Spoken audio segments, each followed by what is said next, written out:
Sa kasalukuyang ito ay nasa bulubunduking parte ako ng Real Quezon. Ang sarap lang baybayin ng kahabaan ng kalsadang ito.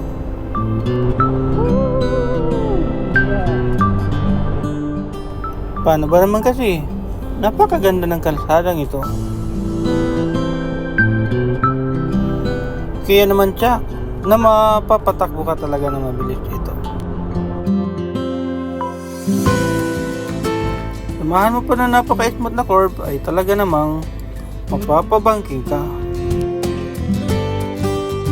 Ngunit, sa di inaasahang pagkakataon nang bigla kong may nadaan ng aksident. Ha? Nabangga kayo?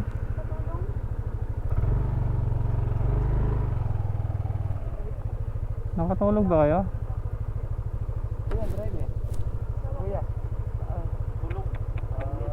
Naka-idlip ka?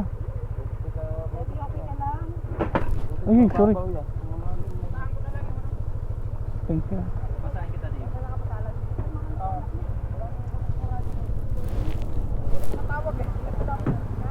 Wala pa naman signal dito.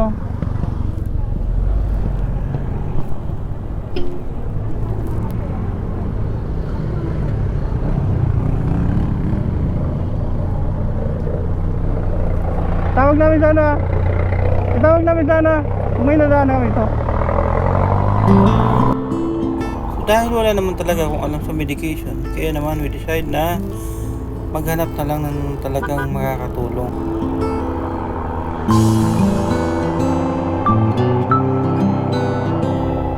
Dahil nga ay nasa bundok ay pahirapan ng rescue, kaya naman agad na ako kumaripas para naman makahanap agad at matugunan kagad ang pangangailangan ng isang pasyente.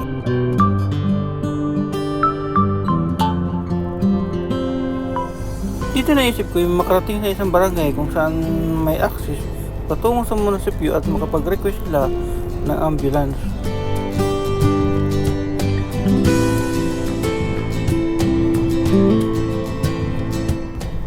Habang binabaybay kong kahabaan ng kalsadang ito, lagi pumapasok sa isip ko yung sigaw ng isang ina.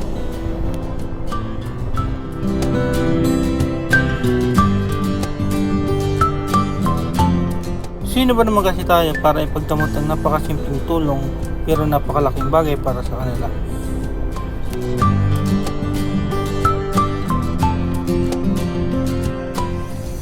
At sa ganitong sitwasyon, wala ibang pwede magtulungan kundi tayong mga nasa daan.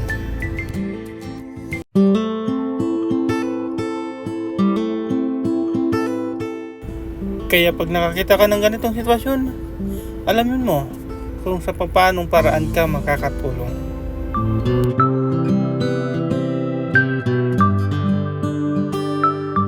Di na malaga kung paanong paraan ka nakatulong. Importante, may naambag ka.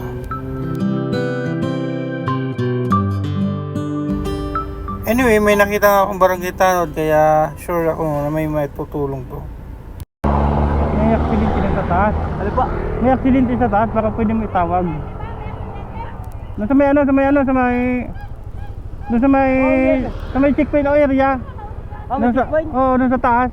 Di ba mayroon doon parang... Sa UP, may checkpoint daw. Oo. Abot UP magkano? Hindi ba wala ba kayong ano doon? Pupunta din po. Oh, sige pa, ano na lang kasi yung kotse bumangga sa isang... motor. Hindi, kotse. Bios. Bagabo. Oh, bumangga na nakatulog siguro yung driver. Kailangan ng rescue.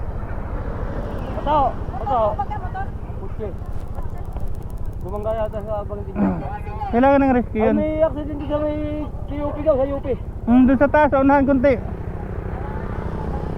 Ay, wala po yung ambulansya namin. Ginamit sa accident dito. Tatawagan po sila. Itawag nyo lang sa ibang ano. Tatawagan po sa bayan. Sige. Okay, tatawagan po sa bayan. Ambulansya. So yun na nga't nakahinga na ako ng maluwag. At nangako naman silang itatawag nila sa bayan. Bagamat hindi na nila sakop yung pinangyayarihan, pero yung pangako ay pangako.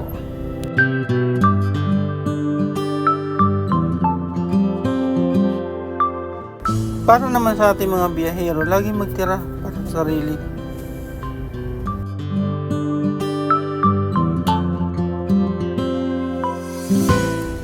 Lalo na't malayo pa yung ating mga biyahe, ikondisyon ng isipan at katawan.